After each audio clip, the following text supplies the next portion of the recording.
All right, and we are recording. Hi, everyone. I'm Sanjana. I'm the Fireside Chat Coordinator for JANJ, and I'm joined with John today for another Fireside Chat. John, thank you so much for joining us. Hey, good afternoon, everybody. Thanks, Sanjana, for having me.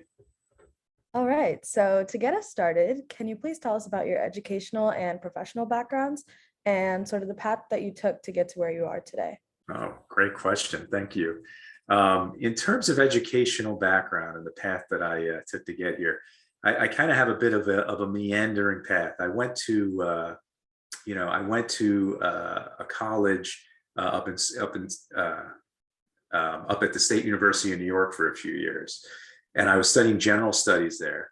Had an inclination to kind of move into the business world, and decided I was going to transfer. So I went over to New York University, and I jumped into their finance program. I graduated with a degree in finance from NYU, and I went out to work for General Motors out in Detroit, Michigan for a bunch of years. After doing that for about 4 or 5 years, I came back to the New York area, and I worked for American Express for about 11 years. When I was at American Express, I started off as a finance person, but then I moved into the marketing side of the house. While I was studying marketing, I was actually going to school at night, part-time, after work and on the weekends in order to get my MBA in finance and marketing. I spent the majority of my career in marketing, probably another 12 years after that. And then most recently, since I came to Verizon, which is where I'm at now, I've rejoined finance again, which is where, like I said, where I started my career. And now I'm in the finance team over at Verizon. That's awesome and good to hear because I'm kind of on that same path, majoring in finance, but seeming to have a bit of an inclination towards marketing. So Yeah. very fascinating to hear that. Yeah. All right. So did you have any significant extracurricular experiences in high school and or college that you feel really helped you later on in your career? Oh, great question. I'll go back even further. So like early in my high school years, I was looking for a job to kind of make some money, be able to go to movies with my friends and all that fun stuff. And I started caddying at golf courses. I didn't even know how to golf, but I heard that you could make good money caddying. So I spent about a year doing that. And that was a really good job to start out with because you're socializing with business professionals all day long. So like I carried their bags or their putters and got to know them, right? Like they would talk to me, ask me what I'm doing. And I got to experience firsthand how business professionals talk to each other and how I would talk to them. I did that for a couple of years, and that kind of gravitated into working at the golf club. So I was working in like the pro shop at the golf club where I kind of helped the golfers get set up in the morning and, made sure they had everything they need. But again, following that path of like staying with professionals who golfed and all the people that golfed. And it really helped me to become a lot easier going when it came to talking to adults, not being intimidated, kind of understanding that everyone's the same. And it's just how you kind of approach them and talk to them.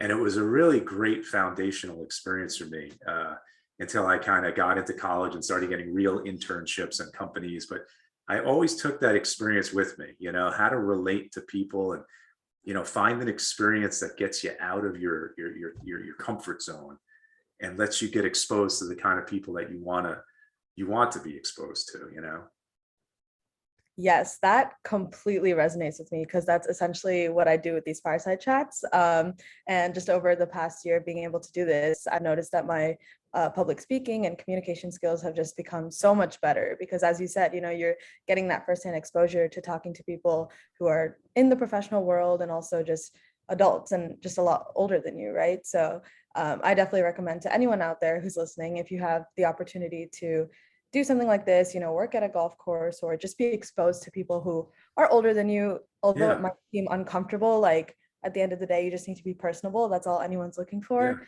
And as you said, everyone's human. So Yeah. And I wasn't a golfer. It's not like my family golfed. I'm like, oh, let me go hang out at a golf. Like I was going there for the money. Exactly. Yeah. And you ended up getting a lot better with it. Yeah. So Exactly. lovely to hear that. So to wrap up this session, what advice would you give to young people who will be embarking on their professional lives soon? Oh yeah, and this is one of the reasons I stay involved with junior achievement.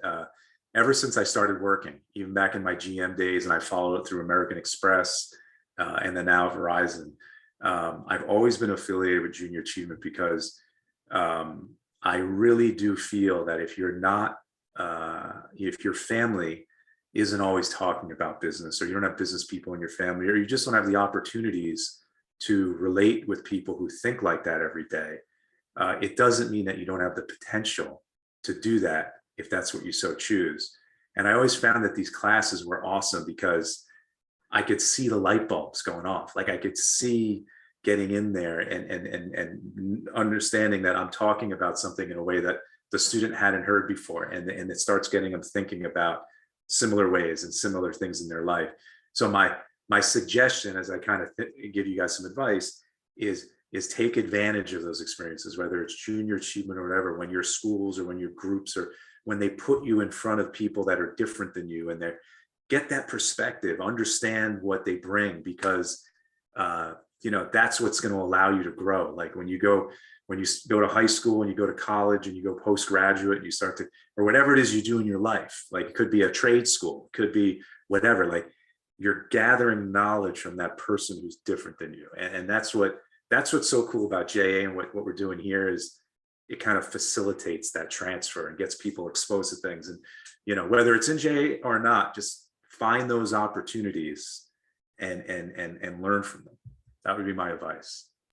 Yeah, absolutely. And I think, in this day and age, it's pretty easy to get stuck in your own bubble and, just what you're doing and what the people around you are doing. But it's also important to realize that, the world is very diverse and there's so much out there and so many experiences to hear about. So that was great advice. Thank you so much.